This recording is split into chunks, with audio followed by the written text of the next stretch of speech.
Hello, welcome to Tamizha it's. நம்ம இன்னைக்கு பார்க்கறது ரொம்ப ஸ்பைசியான ஒரு சூப்பர் ஹெல்த்தியான ஒரு ஃபுட்டு, ஆட்டோட குடல் குழம்பு. இது வந்து நம்ம இட்லிக்கு வச்சு சாப்பிடலாம், சாப்பாட்டுக்கு வச்சு சாப்பிடலாம், தோசைக்கு வச்சு சாப்பிடலாம். இது ரொம்ப சூப்பரானது, உடம்புக்கும் ரொம்ப நல்லது. அதுக்கு நமக்கு தேவையானது குடல் கடையிலேருந்து வாங்கிட்டு வந்து நல்லா கழுவி மஞ்சள் பொடியெல்லாம் போட்டு குக்கர்ல 5 விசில் வரைக்கும் வேக வச்சு நம்ம எடுத்து வச்சிருக்கோம். அதுக்கப்புறம் மிளகு, சீரகம், பொடி உள்ளி, ஒரு சின்ன துண்டு தேங்காய், 2 தக்காளி, ஒரு பல்லாரி, இஞ்சி பூண்டு, கொஞ்சம் அரிசி.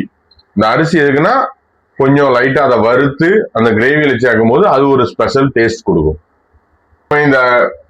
நம்ம இந்த அரிசியை நம்ம ஏன் வைக்கிறோம் அப்படின்னா, அந்த குழம்பு வந்து நல்லா கட்டியாக்குறதுக்கு. இந்த கடையில அந்த கிரேவி இருக்கும்ல, இந்த கிரேவி மாதிரி இந்த கன்சிஸ்டன்சி வர்றதுக்கு, இட்லி தோசைக்கு அந்த கிரேவி மாதிரி கன்சிஸ்டன்சி வச்சு சாப்பிட்றதுக்கு ரொம்ப நல்லா இருக்கும். அதனால இந்த அரிசியை வறுத்து நம்ம சேர்த்துக்கணும். இப்போ நம்ம என்ன பண்ண போறோம்னா, முதல்ல பொடி உள்ளி, இஞ்சி பூடை வந்து அதை தோலியை உரிச்சிட்டு நம்ம மிக்சியில போட்டு அரைக்க போறோம். அதுக்கு தேவையானது மிக்சி ஜார், அதுக்கப்புறம் சாப்பிங் போர்டு.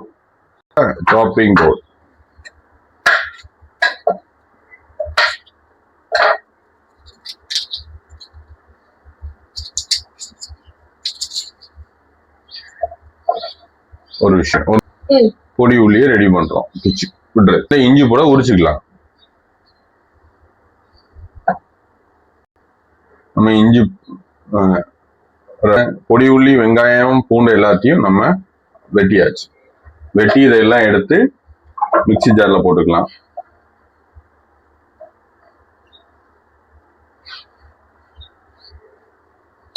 போட்டாச்சு. போட்டு ஒரு அரை இஞ்சியை நம்ம மிக்சியில அரைச்சாச்சு. நல்லா குறன்னு அரைச்சிருக்கோம். குறன்னு அரைக்க, ரொம்ப மையா அரைக்க கூடாது.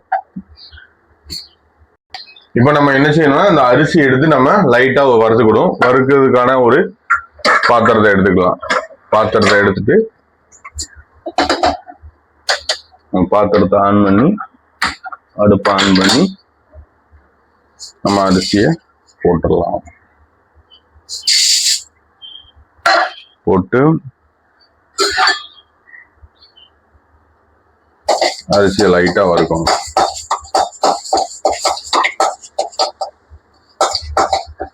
இப்ப நம்ம அந்த அரிசியை நல்லா வறுத்துட்டோம். வறுத்துட்டு அடுப்பை ஆஃப் பண்ணிட்டு அந்த ஒரு தட்டில் எடுத்து வச்சிருக்கோம். ஒரு தட்டில் மாற்றி வச்சிருவோம்.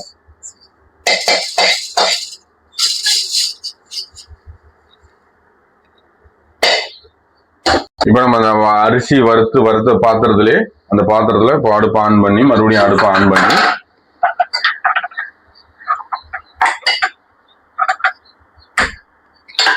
ஆன் பண்ணி நம்ம முதல்ல எடுத்து வச்ச மிளகு, சீரகம் அதை போட்டுட்டு, அது கூட மல்லி இலை, மல்லித்தூள், அதுக்கப்புறம் மிளகுத்தூள். மல்லித்தூள் வந்து ஒரு 2.5 ஸ்பூன், மிளகுத்தூள் வந்து ஒரு 2 ஸ்பூன். மிளகுத்தூள் வேணாலும் நம்ம உரப்புக்கு ஏற்ற மாதிரி கூடவோ குறையவோ போட்டுக்கலாம். இது வந்து நார்மலான உரப்புக்காக.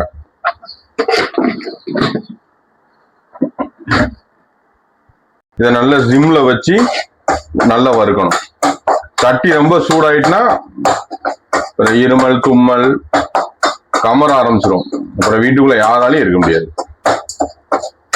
சமையல் பண்ற நம்மளும் கெட் அவுட் ஆயிடுவோம், வேடிக்கை பார்க்கறவங்களும் கெட் அவுட் ஆயிடுவாங்க.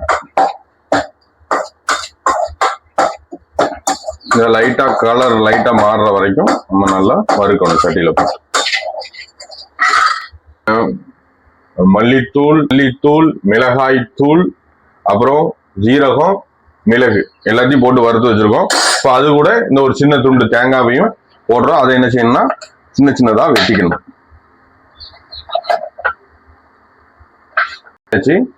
சின்னதா வெட்டின தேங்காவை எடுத்து நம்ம இந்த மிளகு, அந்த மசாலா கூட போடுறோம்.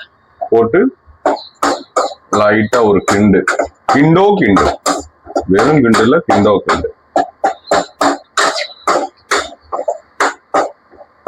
நல்லா கிண்டியாச்சு.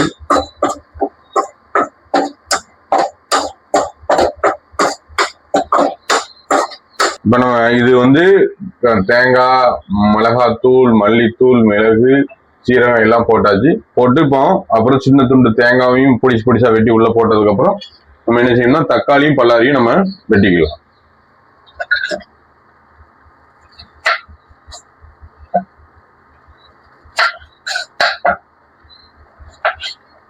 நீளமா வெட்டிக்கணும்.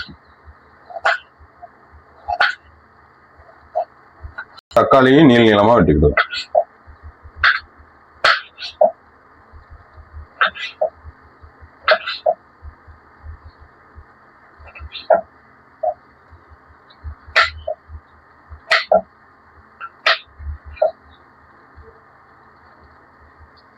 வெட்டிக்கிட்டோம். பல்லாரி தக்காளி எல்லாம் வெட்டியாச்சு. இப்போ இதை நம்ம எல்லாத்தையும் குழம்பா மாத்த போறோம். அதுக்கு நம்ம என்ன செய்யணும்னா முதல்ல ஒரு ப்ரெஷர் குக்கர் எடுத்து அடுப்புல வச்சுட்டு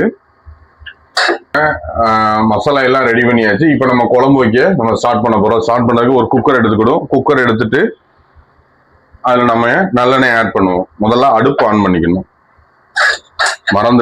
மறந்தும் இருந்துடாதீங்க அடுப்பு ஆன் பண்ண. சரிங்களா? இப்போ அடுப்பு ஆன் பண்ணியாச்சு. லைட்டா சூடானதுக்கு அப்புறம் எப்போதுமே நம்ம நான்வெஜ் அப்படின்னாலே நான்வெஜ்ல ஸ்பெஷல் மட்டன் அந்த மாதிரி விஷயத்துக்கு வந்து நல்லெண்ணெய் வந்து ரொம்ப நல்லது.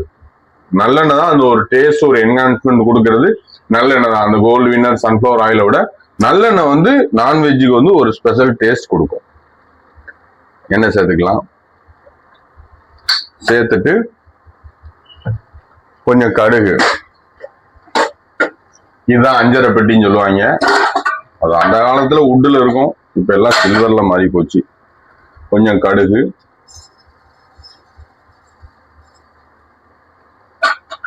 கடுகை போட்டு லைட்டா நம்ம அதை பொரிய விடணும். இப்ப நம்ம வந்து கடுகு வெடிக்க ஆரம்பிச்சிட்டு, கடுகு வெடிக்க ஆரம்பிக்கும் போது நம்ம வெட்டி வச்சிருக்கிற தக்காளி கூட சேர்த்துவோம்.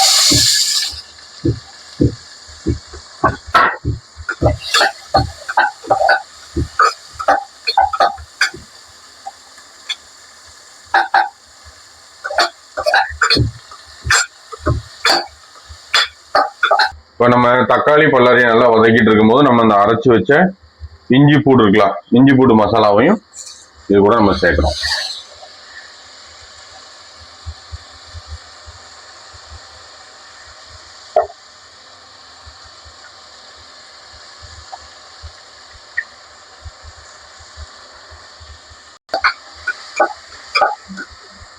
அடுப்பை குறைச்சி வச்சுக்கோங்க. இது வந்து வெந்துகிட்டு இருக்கு. இது வந்து கொஞ்சம் நல்லா வேகட்டும், கலர் மாறுற வரைக்கும் வேகட்டும். அதுக்குள்ளேயும் நம்ம வறுத்து வச்ச இந்த மசாலாவை நம்ம மிக்சியில போய் போட்டு அரைச்சி திருப்பி கொண்டு வந்துக்கலாம். இந்த மசாலா கூட நம்ம இந்த அரிசி இருக்கலாம், நம்ம அரிசியையும் உள்ள சேர்த்துக்கலாம். இதை சேர்த்துதான் நம்ம மிக்சியில போட்டு அரைக்க போறோம். பொடியெல்லாம் மிக்சி ஜார்ல நம்ம மாத்திக்கலாம்.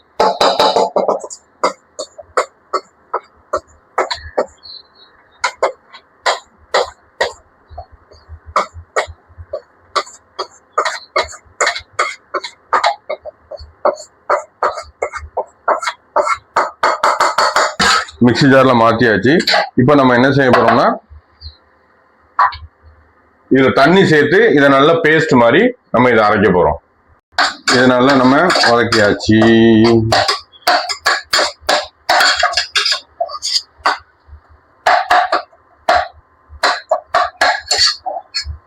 நல்லா வதக்கியாச்சு. அதுக்கப்புறம் நம்ம கொண்டு போன மசாலாவையும் நல்லா பேஸ்ட் மாதிரி அரைச்சாச்சு. நல்லா பேஸ்ட் மாதிரி அரைச்சாச்சு. டாபர் பேஸ்ட் மாதிரி இல்லை, இது மசாலா பேஸ்ட். கலர் அப்படித்தான் இருக்கு, ஆனா அதை வச்சு பல் தேய்க்க முடியாது, அதை குழம்புல போட முடியாது. அரைச்சு வச்சிருக்க மசாலாவை இதோட நம்ம ஆட் பண்ண போறோம். பேசாம சிங்கம் புலியா இருந்திருக்கலாம், குடிச்சமா அடிச்சமா சாப்பிட்டமான்னு. மனுஷனா பிறந்துக்கிட்டு அத அரை இத அரை இஞ்சி கூட வையின்னு என்னப்பா. கார்ல ஒட்டி இருக்க பேஸ்ட நல்லா அலசி இதெல்லாம் ஊத்திடலாம்.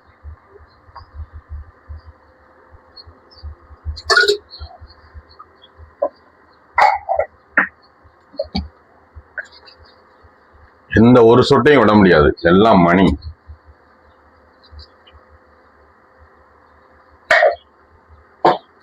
இதை நம்ம நல்லா கலக்கி விட்டுக்கலாம்.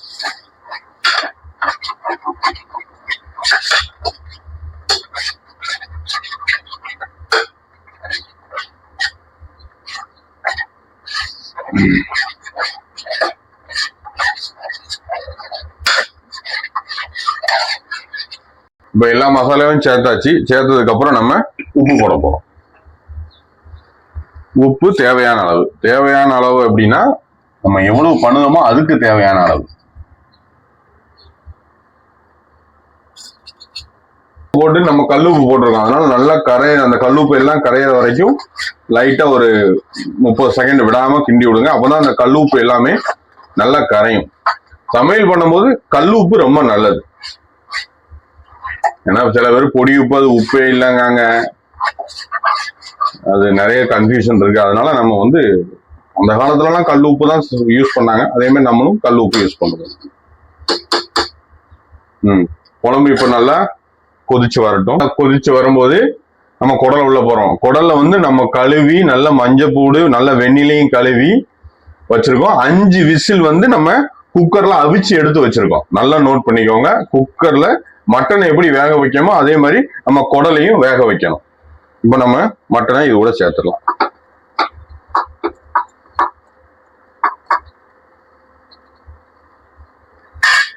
சேர்த்துட்டு குடல் மசாலா நல்லா மிக்ஸ் ஆக வேண்டி குடலை நல்லா கிண்டி விடணும்.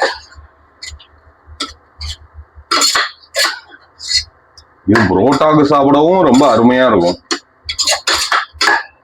நான்லாம் மூட் அவுட் ஐட்டம்னு வச்சுக்கோங்க. அன்னைக்கு ரொம்ப பிரச்சனையா இருக்கு, ரொம்ப இதா டென்ஷனா இருக்குன்னா ஒரு 5 புரோட்டா குடல் குழம்பு வாங்கி நல்லா பொடிசா பல்லாரி வெட்டி வீட்டுக்கு வாங்கிட்டு வந்துடுவேன். வாங்கிட்டு வந்து பல்லாரி நல்லா பொடிசா வெட்டி அப்புறம் ஒரு 4 முட்டையை உடைச்சி 2 முட்டையை கலக்கி பண்ணி 2 முட்டையை ஆம்லேட் போட்டு அந்த ஒரு டேஸ்ட் இருக்கு.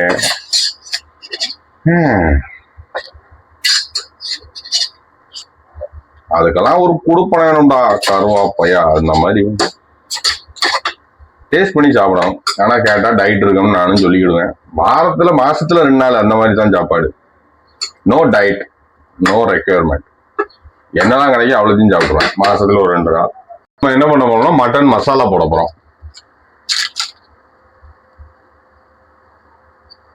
மட்டன் மசாலா போட்டாச்சு. மசாலா போட்டு ஒரு கிண்டு. நம்ம என்ன செய்வோம், கிண்ட மாட்டோம். கிண்டுன்னு கிண்டுவோம். வாவ் வாவ் வாவ், வாடா வா மச்சான், வா மச்சான். ஆட்டுக்கே தெரியாதுண்ணே நம்ம இவ்வளவு டேஸ்டா இருக்கோம்னு. ஆனா நமக்கு தான் தெரியும். Because we are all humans. இப்ப நம்ம குழம்பு கொதிக்க விட்டாச்சு. இப்ப என்ன செய்யணும்னா வீட்டுல நம்ம எத்தனை பேர் இருக்கோம் அதுக்கு ஏத்தாப்புல தண்ணி சேர்த்துக்கிடும். அந்த குழம்ப கட்டியாவும் சாப்பிடலாம், நம்ம இதை குழம்பாக்கிடுவோம். ஏன்னா குடல் வந்து ரொம்ப டேஸ்டா இருக்கும். அதனால எல்லாரும் விரும்பி சாப்பிடுவாங்க. அதனால கொஞ்சம் எல்லாரும் தாராளமா ஊத்தி சாப்பிடுற அளவுக்கு கொஞ்சம் நம்ம தண்ணி ஊற்றிருக்கோம். ஏற்கனவே நான் சொன்ன மாதிரி மட்டனை ஏற்கனவே 5 விசில் நம்ம ஏற்கனவே சொன்ன மாதிரி இந்த குடலை 5 விசில் வரை வேக வச்சிருக்கோம். இப்ப நம்ம என்ன பண்ண போறோம்னா மறுபடியும் 1 விசில் வரைக்கும் நம்ம வேக வைக்க போறோம். 1 விசில் ரொம்ப வச்சீங்கன்னா அப்புறம் குடல் குந்தாணி எல்லாம் வெந்துடும் மாதிரி எல்லாம் போயிடும்.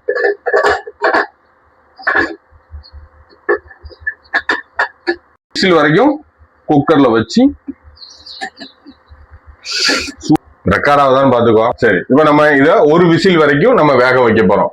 வேக வச்சு பக்கத்திலே பார்த்தா தெரியும் உங்களுக்கு. சுட சுட சோறு வேற நம்ம பண்ணியாச்சு. இப்ப நம்ம என்ன பண்ண போறோம்னா இதை நம்ம டேஸ்ட் பார்க்க போறோம். ஓகே, இன்னைக்கு வந்து பிள்ளைங்க இல்லை, இது வந்து குடல் எனக்கு ரொம்ப பிடிச்ச விஷயத்தினால நானே பண்ணுவேன். ரெடி பண்ணியாச்சு. இப்ப நம்ம குடல் குழம்பு டேஸ்ட் பார்ப்போம். குக்கரை ஓபன் பண்ணுவோம். ப்ரெஷர் எல்லாம் ரிலீஸ் பண்ணியாச்சு. ரிலீஸ் பண்ணி குழம்பு ரெடி. பார்த்தா குடல் குழம்பு ரெடி. அதை நம்ம என்ன செய்யணும்னா வெறும் குடல் குழம்பு குடிக்கவா முடியும்?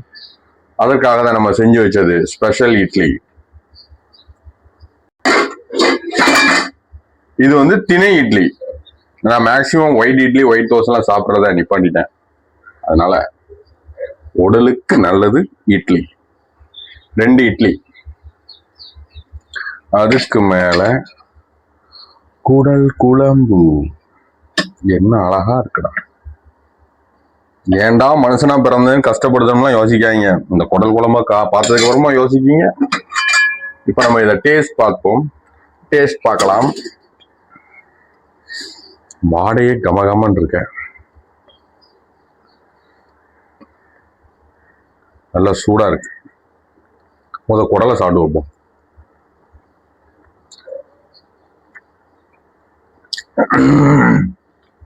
ஆஹா,